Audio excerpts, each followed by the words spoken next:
Bonjour à tous, bienvenue dans ce nouvel épisode. Voici nos 3 invités du jour. Première entrevue avec Joanne Johnson. Elle est directrice de la construction identitaire au Conseil scolaire catholique Mon Avenir. Deuxième entretien avec le père Christian de Planfanteño, prêtre missionnaire à Lima, au Pérou. Et enfin, troisième et dernière interview avec Éric Dionne. Il est séminariste pour le diocèse d'Edmundston et actuellement étudiant au Grand Séminaire de Québec. Je vous souhaite une belle émission.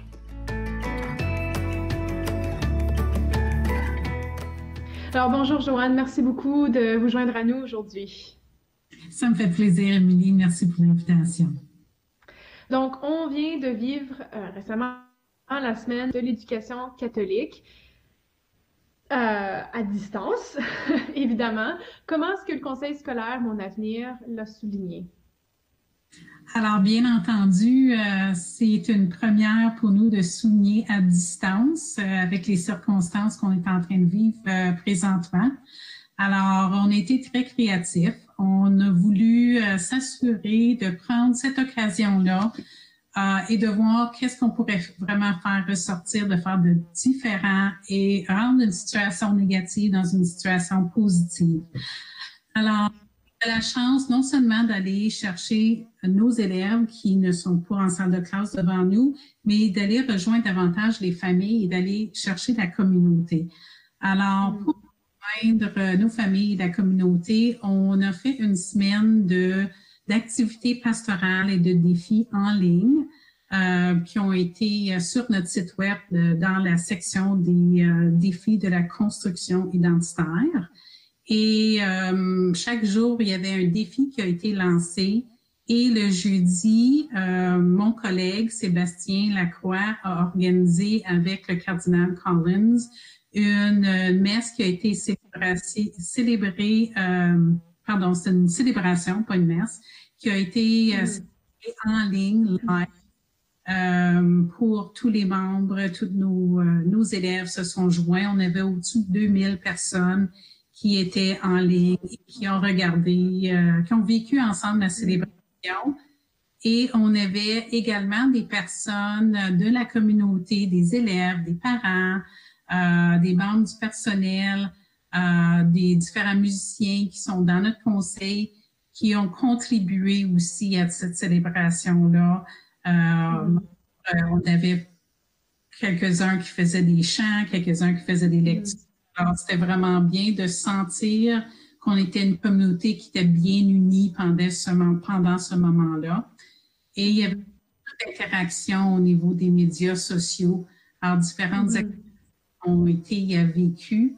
Le lundi, c'était toujours en lien avec les thèmes des journées. Alors, l'OPECO une trousse avec un thème par journée pour souligner. Et le lundi, on a lancé un défi qui est Dieu pour toi. Alors, les enfants ont pu répondre qui est Dieu, qui est Jésus pour toi, n'importe quel âge que tu as. Les enfants, les élèves, les ados, même les parents ont pu participer en exprimant qui est Jésus pour toi. Et plus loin dans la semaine, quand on évoluait, mais il y avait de plus en plus d'activités qui embarquaient pour souligner. Alors, je pourrais expliquer en détail si vous voulez nos défis. C'est à vous. Vous pourriez en parler peut-être en nous disant quelle sorte de feedback vous avez reçu justement des élèves ou des familles, des parents qui étaient là comme appui pendant ces activités-là. Alors, ça a été très positif. En fait, c'était un moment où les gens ont vécu ces activités-là dans l'intimité un peu de leur maison et ont pu même approfondir ou aller plus loin dans leur réflexion, dans cette solitude-là qu'il y avait. Il y a un membre du personnel que je pense en particulier de notre conseil scolaire qui m'a envoyé un courriel pour dire je suis tellement contente des prières et des réflexions parce que aussi on a envoyé tous les jours des pistes de prières et de réflexions à faire avec les enfants lors des Google Meets. Et c'est comme une mini catéchèse, si tu veux, au début de la période d'enseignement en ligne.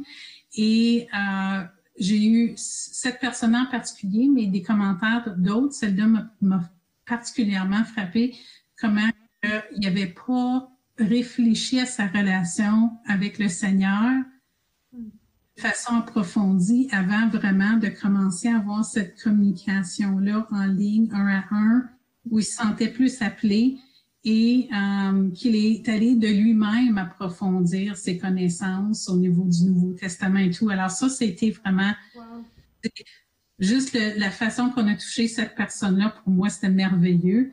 Et je suis certaine que on a eu plein de beaux commentaires au niveau des directions, des parents, des élèves aussi. On a eu une belle participation, puis c'était vraiment bien apprécié. Oui, d'une certaine façon, maintenant que l'apprentissage se fait en ligne, même par exemple avec la semaine de l'éducation catholique, c'est différent. Maintenant, les parents, ils sont plus impliqués dans ce qui se passe dans la vie de leur enfant, dans l'apprentissage que normalement se ferait à l'école par eux-mêmes. Alors là, c'est ça, ça demande peut-être un peu plus d'engagement de la part de tout le monde. Oui, et on a vu beaucoup d'engagement au niveau d'un défi qu'on a lancé, c'était mon coin de prière. Alors, chez nous, en tant qu'équipe pastorale au sein du conseil scolaire, on veut avoir un impact à long terme au niveau d'amener les élèves à grandir dans leur foi et de vraiment développer une relation avec le Seigneur. Alors, comment est-ce qu'on peut amener ça dans les foyers? Et un des défis, c'était mon coin prière. Puis on invitait les enfants à se faire un petit coin de prière dans leur chambre, mais et au niveau de la famille, si la famille voulait consacrer un endroit à la maison pour se réunir en prière ou mettre des objets qui étaient significatifs pour eux. Et alors ça, on a eu beaucoup de participation de ce côté-là. Et on est c'est des pratiques qui ont été peut-être commencées, que c'est nouveau chez certaines familles et que ça va pouvoir prolonger dans le futur. Oui, certainement. Là, vous êtes la directrice du service de la construction identitaire. C'est un service dont on ne connaît pas beaucoup parce que c'est quand même assez nouveau dans le conseil scolaire. Est-ce que tu peux nous en dire plus là, sur le rôle de ce service-là au sein du conseil scolaire? Oui, absolument. En fait, le nom a été changé, si on veut, à construction identitaire. Avant, on parlait beaucoup d'animation pastorale, animation culturelle. Nous avons choisi, et plusieurs personnes en province, l'idée de la construction identitaire, c'est de construire l'identité de l'enfant. Et l'enfant est un tout. Et à l'intérieur de chaque enfant, chaque élève, adolescent, peu importe l'âge, de maternelle à la 12e année, on a tous notre langue, on a tous notre culture, on a tous notre foi. Ils sont intégrés, ils sont imbriqués un à l'autre. Ma culture, ma foi fait partie de ma culture. J'exprime ma foi par ma langue. Alors, on voulait vraiment s'assurer d'adresser ces composantes-là dans un même moment et de donner l'espace de développer des activités qui sont pastorales, plus réfléchies, spirituelles, si tu veux, mais aussi développer un côté pour aller allumer la foi, le feu, si on veut, de nos élèves et aller chercher tout le côté aussi culturel qui est très rah-rah, puis très dynamique, puis de marier pour avoir un genre d'équilibre entre le côté spirituel réfléchi, mais aussi le côté de la célébration et de l'enthousiasme. Alors, on construit notre identité en groupe, tout le monde ensemble, et on multiplie les occasions pour que les élèves puissent vraiment prendre conscience de qui est Dieu, qui est Jésus. Aussi se positionner sur les grands thèmes. Alors, quand on parle est-ce que je suis un citoyen du monde? Est-ce que je suis un doyen de la création du Seigneur, de Dieu? Est-ce que mon rôle là-dedans? Puis aussi les amener à passer à l'action. Parce que, comme le pape dit, les paroles ne suffisent pas. Les belles paroles ne suffisent pas. Il faut passer à l'action. Alors, faire des activités pour engager les élèves, pour qu'ils agissent en valeur et vraiment mettre en action leurs croyances.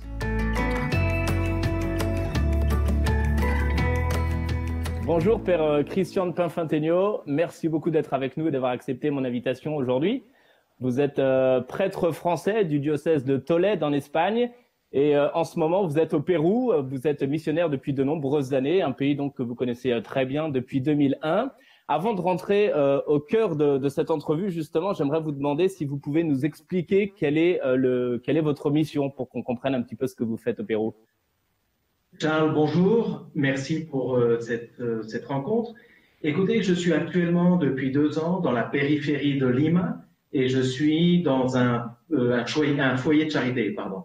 Je suis prêtre collaborateur et donc jusqu'au 14 mars, nous étions en pleine activité entre les retraites et le collège.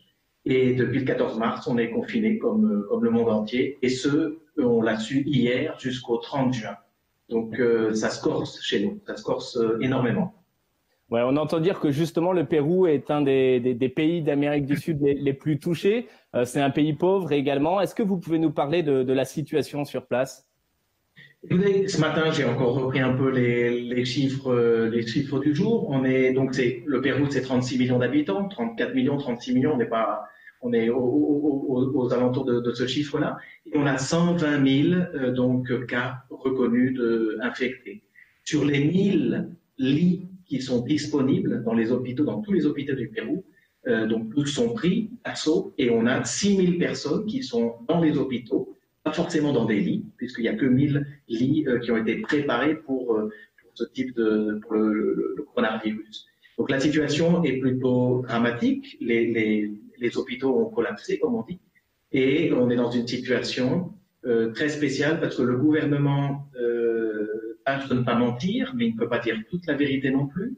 Ça fait 2 mois et demi qu'on est confiné, mais il ne faut pas oublier qu'un quart de la population vit au jour le jour. Donc ça fait 2 mois et demi que des personnes, dont 1 million de Vénézuéliens, je ne sais pas s'ils sont encore 1 million sur notre territoire, mais vivaient au jour le jour. Ce qui fait qu'on a une situation qui est forcément dramatique. Du coup, le confinement, ce qui était obligatoire est devenu une suggestion et le gouvernement maintient donc ce décret par bonne conscience. Je crois qu'il fait vraiment ce qu'il peut, mais si vous sortez dans la rue, on est comme avant le 14 mars, ça c'est sûr.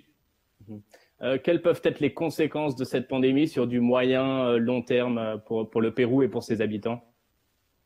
Alors, je ne sais pas à quel niveau vous situez, économique, j'en sais rien, je ne suis pas un grand économiste, mais enfin, tout est bien bouclé et serré. Si vous voulez, Cusco, j'ai passé une quinzaine d'années, qui ne vit qu'à 95% que du tourisme. Donc, depuis le 15 mars, tout est fermé. Et tout est fermé, tous les sites, il y a 600 restaurants, il y a des hôtels, il y a tous les jeunes qui se dédient au tourisme, tout ça c'est fermé. Et alors même si, vous voyez, le 1er juillet, on ouvrait encore les portes et les frontières aériennes, je pense que les gens, la première idée qu'ils auront en Europe ou aux États-Unis, c'est pas forcément de venir au Cusco. Donc on va avoir 5-6 mois de non-activité, ne serait-ce que pour Cusco. Lima, bon, la capitale, je crois qu'on peut encore s'en sortir. Et puis tout ce qui est de la région, donc de la selva, c'est dramatique aussi parce que eux, de toute façon, il fait une super température, ce qui fait que les gens ne restent pas, ils n'ont pas la culture de rester chez eux dans leur petite baraque, si vous voulez. Ce qui fait que les conséquences, au niveau économique, je ne saurais pas trop les mesurer. Ce qui est certain, c'est que n'ayant pas fait un confinement très sérieux, on est en train de se contagier.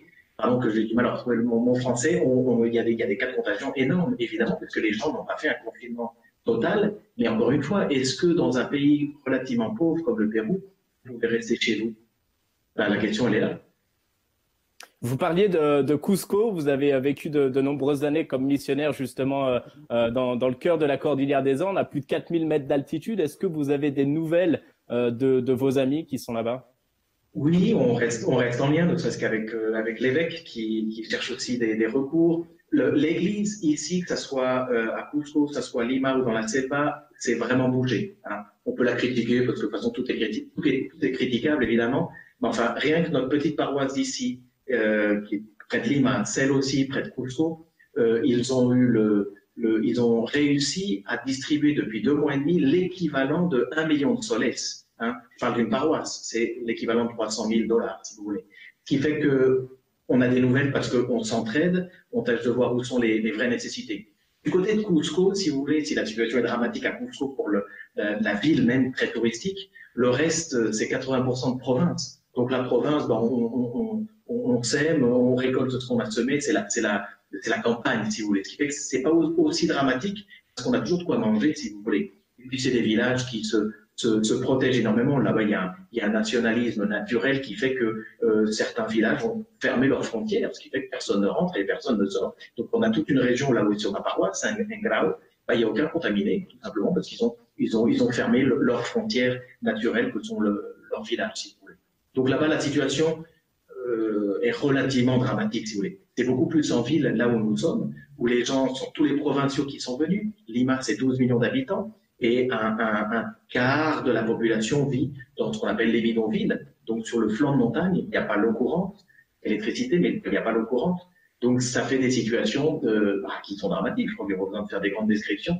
Dire que 2 mois de confinement, c'est impossible. Alors, qu'est-ce qui se passera dans 1 mois? J'en sais rien. Mais en attendant, c'est pas pratique.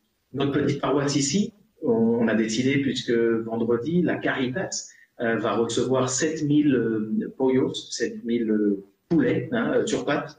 Ça serait trop long de les tuer avant de les donner. Donc, on va distribuer ici même 5000 poulets. Donc, ça fait bouger, ça fait des bonnes coordinations, ça fait un peu d'air quand même, un petit courant d'air, si vous voulez, dans ce confinement qui est à ses côtés assez dramatique, c'est vrai. Comment est-ce que, mon père, vous vivez votre apostolat en ces temps de confinement? Normalement, un prêtre, précisément, est auprès de ses fidèles pour dire la messe, pour distribuer les sacrements. Comment est-ce que, personnellement, et en tant que prêtre, évidemment, vous vivez ce temps un petit peu particulier? Alors, au début, très mal. Très mal parce que on a forcément été bousculé. Vous savez bien que, surtout dans notre civilisation, on est quelqu'un parce qu'on fait des choses. Là, le confinement, tout d'un coup, nous a retiré le faire. L'action, et du coup on se dit mince, alors qui on est, si vous voulez. Alors si on a un tout petit peu de foi, il suffit d'avoir 2-3 grammes de foi, il y a un petit peu d'espérance et beaucoup de charité. Nous les prêtres, on s'en sort parce qu'on est d'abord ordonnés, si vous voulez, pour faire un cours de théologie, mais on est d'abord au service de Dieu, si vous voulez, par la prière, par la célébration de la messe, qui est du peuple ou pas du peuple. La messe, on la célèbre pour le Seigneur, évidemment, elle est pour le peuple, parce que la communion, c'est pour le peuple. Mais je veux dire par là que si on nous retire toutes les activités, nos réunions, tout ce qui nous donne l'impression qu'on est quelqu'un, on reste quelqu'un. Parce que toute notre vie a quand même du sens, ne serait-ce que par rapport au Seigneur. Et puis ensuite, notre vie, ça c'est le mystère que nous explique par la foi, on n'a pas forcément une activité seulement dans le visible ou dans le temporel des choses, si vous voulez. Ce qui fait que, humblement, en restant à prier le bréviaire, en restant en communication avec notre peuple qui nous a été confié, on arrive quand même à faire quelque chose. Voilà, ça c'est un petit peu pour répondre depuis notre situation de prêtre, tout simplement. Évidemment, maintenant je pense qu'on va pas rester les bras croisés et puis on va pas se prendre une année toute sabbatique à ne plus rien faire. Donc chacun fait ce qu'il peut. Nous on a une très mauvaise connexion, ce qui fait que je me suis pas lancé à faire des mails ou des retraites ou autres. Maintenant on reste en communication, WhatsApp ou autre. Avec la paroisse, on organise des distributions de vivres où on sort. On a pu faire 7 processions avec le Saint-Sacrement dans les rues, qui a vraiment un grand impact, parce que les gens étaient contents, évidemment, de voir le curé, ça d'accord, mais aussi de voir le Christ. Puis là, on se rappelle tout d'un coup quand même 2-3 pages de l'Évangile, où là où passe le Christ, il se passe quelque chose. Là, cette semaine, on va sortir la Vierge Marie, alors ça c'est un petit peu différent, parce que bon, c'est une image en plâtre, si vous voulez, mais les gens ici remercient cette présence visible. Donc si ça nous permet, les curés, de nous renouer avec des choses toutes simples, qui ici sont encore essentielles pour les processions, la dévotion, peut-être plus qu'en Europe, et ben c'est bien. Le tout, c'est, nous, je pense que, pour terminer, Vous savez que l'institution de la messe, elle a commencé par le lavement des pieds. Donc, je pense que nous, l'Église qui renoue avec le lavement des pieds, c'est-à-dire voir ce que votre voisin a besoin, il n'a pas de vivres, et ben on va lui chercher des vivres, il n'a pas de quoi se nourrir, et ben on va lui chercher de quoi se nourrir. C'est un peu ce que je dirais le lavement des pieds. Il faut oublier que ça précède l'Eucharistie, la communion et autres.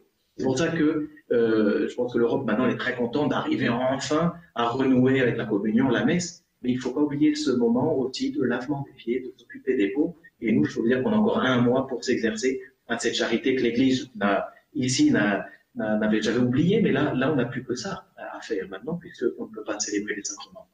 Oui. Dernière question pour terminer. Quel sens peut-être vous donneriez à cette épreuve que nous sommes tous en train de vivre? Et je pense que, je me sens confiant, je ne sais pas qui nous écoute, qui nous regarde, mais je prends pas de grands risques. Vous savez qu'on a commencé quand même, pour nous, bon, en Chine, elle a commencé bien plus avant nous, en Europe, en Amérique latine. Nous, ça a coïncidé avec le début du carême.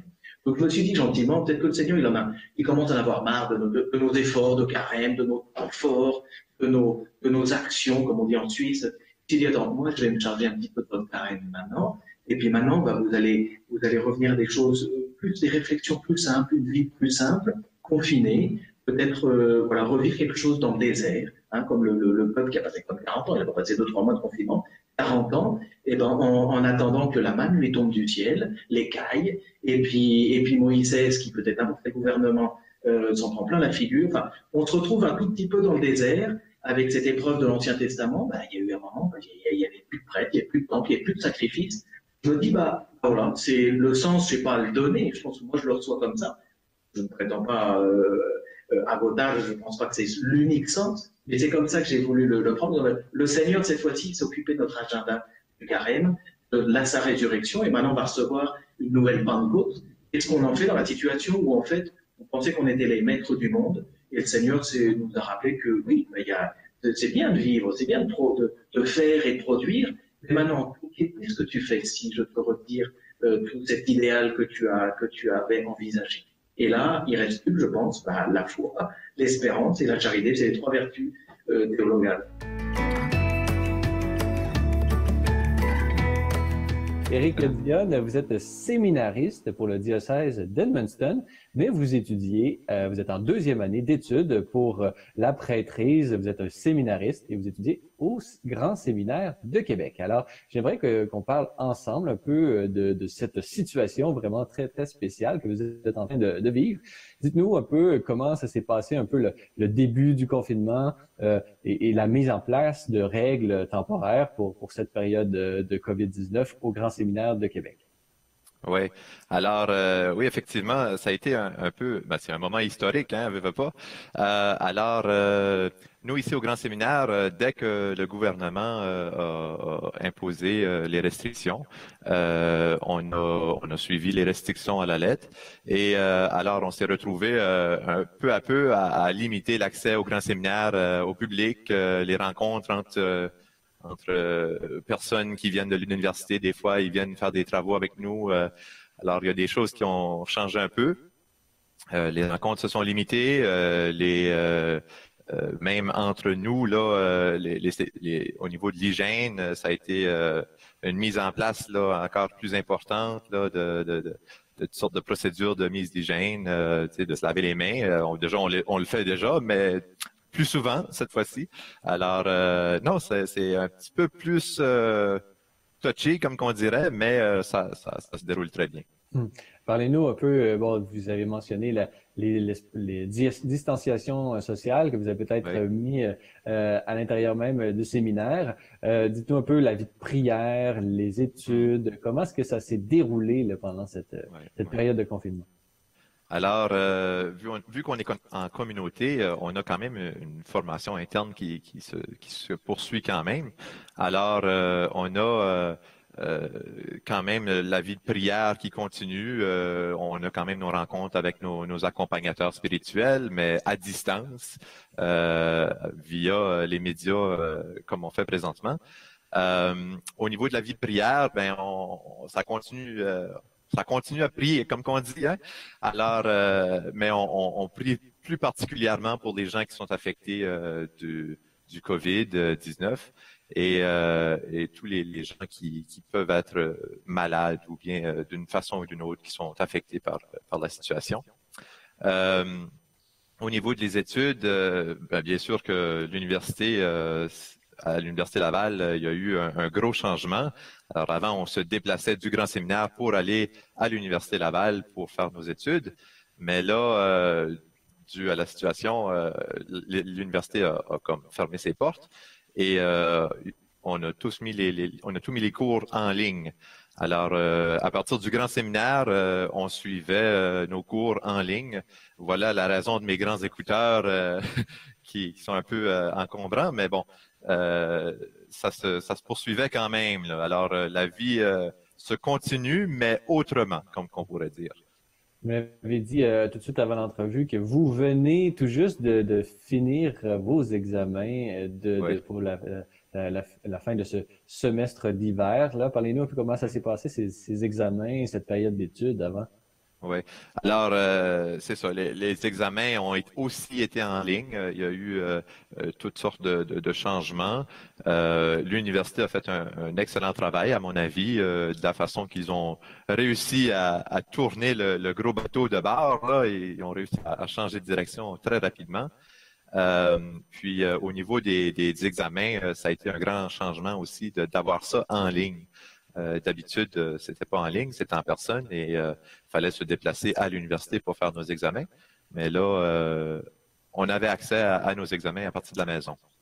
Je sais que l'Université Laval, et particulièrement la faculté de théologie et de sciences religieuses, a mis sur pied même des cours qui vont se donner, je crois, durant l'été. Tout ça, on peut consulter leur page web de la faculté de sciences religieuses et de théologie de l'Université Laval. Dites-nous, vous, comme je l'ai mentionné au tout départ, vous êtes séminariste du diocèse d'Edmundston. Alors, vous êtes de facto éloigné de votre famille. Comment ça s'est passé un peu ce soutien mutuel familial d'Edmundston au Grand Séminaire de Québec? Oui.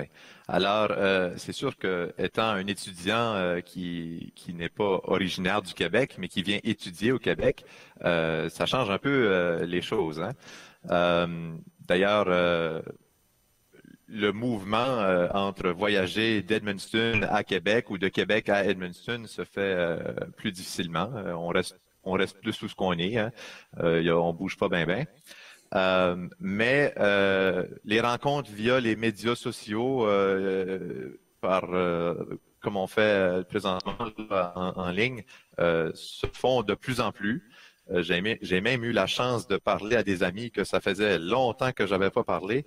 Puis grâce à l'Internet, là, on se jasait ça, comme on dit par chez nous, à travers les médias.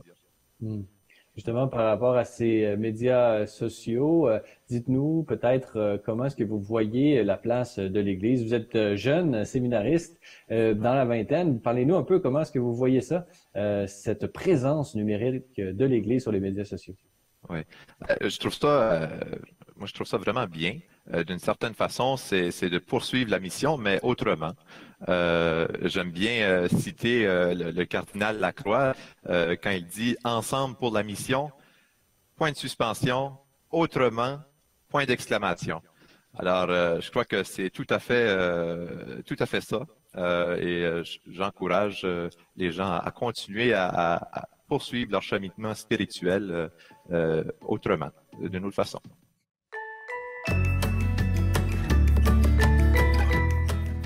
Voilà, c'est tout pour aujourd'hui. J'espère que cette émission vous a plu. Vous pouvez la retrouver sur notre site internet et sur notre page Facebook. Vous pouvez la partager et nous faire part de vos commentaires.